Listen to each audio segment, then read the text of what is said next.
Je ne peux pas dire que j'ai choisi la Belgique. La première fois que Mons est arrivé dans ma vie, ce fut sans prévenir, à un moment que je n'avais pas décidé.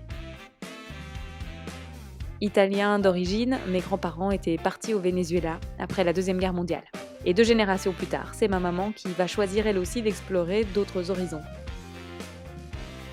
J'arrive donc à Mons à l'âge de 10 ans. Mais à 18 ans, je plie bagage pour l'Australie, que j'explore à coups de chantier écologique. On y creusera des rigoles, on y arrachera des espèces végétales introduites.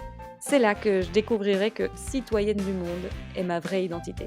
Alors je saisis chaque occasion pour repartir.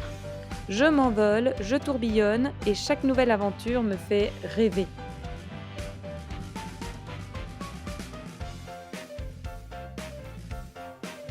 À la fin de mes études, l'Angleterre va m'apprivoiser. J'y passerai 8 ans, pendant lesquels je vais finir une thèse, travailler pour la télé et adopter à tout jamais le thé avec un nuage de lait.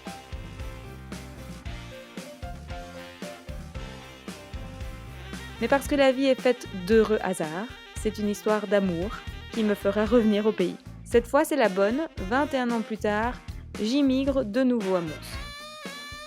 Je suis ravie, car je découvre un visage nouveau à la Cité du Dragon. Il y a ses jardins secrets, ses cachettes naturelles, mais aussi évidemment de grandes amitiés.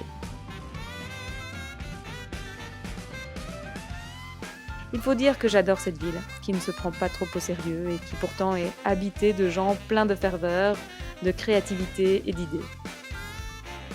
Maintenant, l'amour des voyages, je le partage au quotidien avec mes élèves. C'est au cours de Géo que je parle de la danse du vivant, qui, lorsqu'on l'observe attentivement, nous transperce de beauté. Alors je ne peux pas dire que j'ai choisi la Belgique la première fois que j'y ai mis les pieds. Mais qu'est-ce que je suis heureuse que le hasard m'ait fait atterrir dans cette petite ville médiévale légèrement déjantée.